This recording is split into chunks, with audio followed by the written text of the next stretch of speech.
Narito na ang mga nagbabagang balita sa oras na ito. Sitwasyon ng Pilipinas sa maaaring pag-aabuso ng AI sa mga bata, may sagot ang batas. Pagpositibo sa microplastic ng mga bangus sa Mindanao, pinangangambahan. Pag-atake ng Houthi rebel sa Yemen, 2 Pilipinong seaman patay at 3 ang sugatan. Supplier ng siomai at iba pa mga street food sa Tagum City, karne nga ba ng aso ang sinagbebenta? Taylor Shish, ibinandera ang talento ng mga Pinoy sa international stage.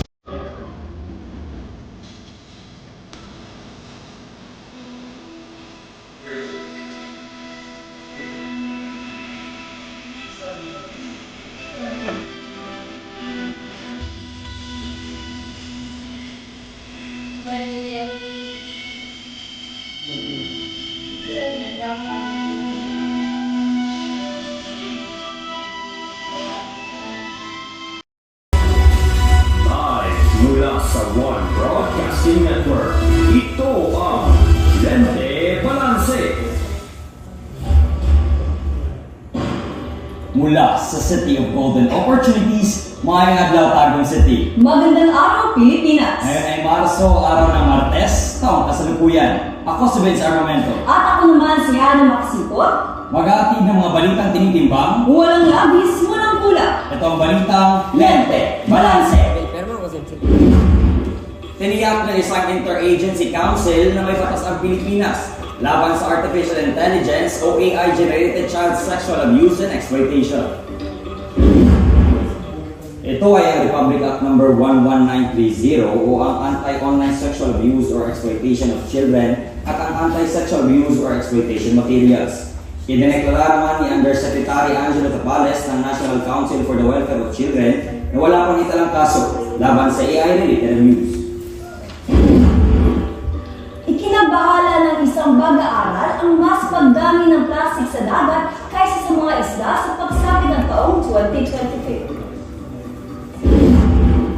Ito ay matapos makitaan ng microplastic o maliliit na plastic ang mga bangus na nagmula sa ilang palaisdaan sa Mindanao sa isinagawang pagsusuri ng Department of Science and Technology National Research Council of the Philippines. Kaugnay nito, na-implementa ang DOST at NRCP ng Extended Producer Responsibility Law bilang tugon sa problema.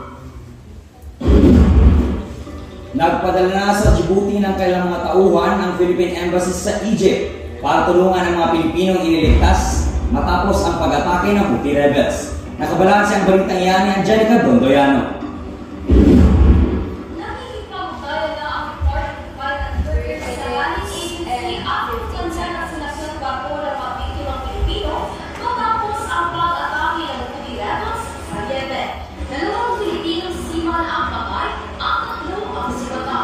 Pinaniniwalaan na ang pag-atake ay pakikipagsimpatiya ng Pilipinos sa mga nagkakaroon sa Gaza ng mga tauhan ng gobyerno sa Israel.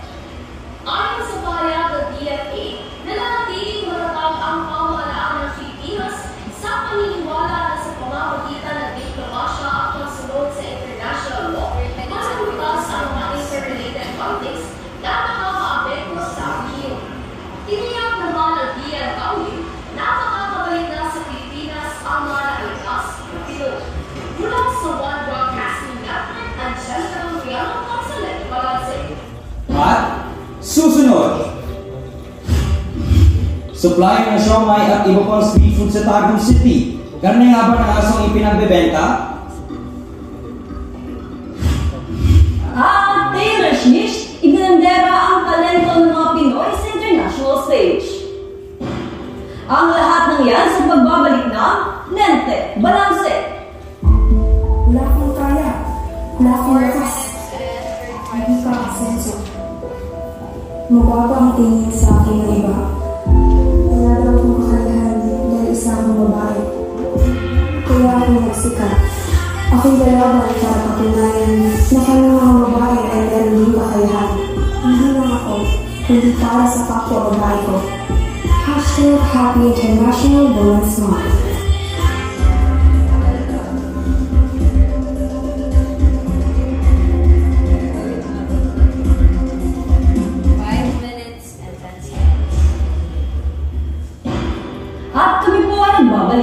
Pagbebenta ng mga karning aso sa mga street food sa Tagum, hindi pa kumpirmado. Para sa karagdagang detalye, nakabalanse ang balitang iyan ni Malaboso. Usap-usapan ngayon ng mga residente ng Cavite City patungkol sa isang Facebook post na ang mga ibinibenta o naluman ng mga supplier ng street foods ay nangagaling sa kanila aso. Ang nasabing viral post ay gumamit ng outdated na mga litrato, habang ang litrato ng aso naman ay umasa sa South Korea noong 2007. Dagdag nag-anunsyo ang city government ang gamit sa isang Facebook post kung saan iginit nila na huwag basta-basta maniniwala, lalo na hindi pa ito kumpirmado.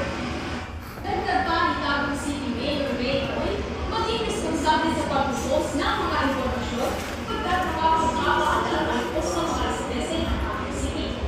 Para sa One Broadcasting Network, may Malaboso, Lente, Balanse.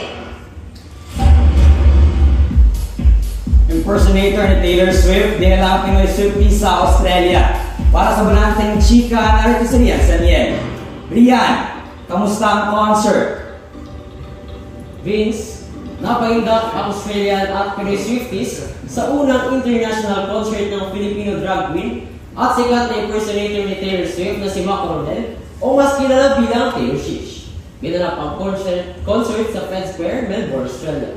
Ayon kay Taylor Shish, purpose ng event is para gusto mong hindi kabila ng tickets doon sa night na yun. Medyo kinakabahan talaga pag first time ko dun sa isang lugar na perform. Tapos yung mga fans is from Australia, so may hands na standard. Lumabas na ako to perform, parang both mix Australia and Pinoy yung mga nandun. Kaya sobrang wild. dagdag pa niya, isang dream come true ang makatungtong sa international stage upang mag-perform bilang artist at bilang isang Swiftie. From hero to zero, ito si Rian Sandel, kung saan ang bawat chika ay tinitimbang. Lente, balanse. Maraming salamat, Rian. Sa ating kapwa journalist, congratulations para sa panibagong taong pagsali sa Regional Schools Press Conference. Maraming salamat po sa pamahalaan ng syudad ng Tagum. Mapapasabi ka nga talaga ang Tagum tagumpay. Huwag kalimutan na i-follow ang aming Facebook at YouTube, OBN Lente Balanse, para sa mga karagdagang detalye. At dyan po nagtatapos ang ng mga balitang aming nakalap sa araw na ito. Uli ako yung lingkod, Vince Armamento. At ako naman si Hannah Makasipot, patuloy na maghahatid ng mga anggulong tinitimbang, walang labis, walang kulang. Ito ang Lente Balanse. Maraming salamat sa inyong pagsubaybay.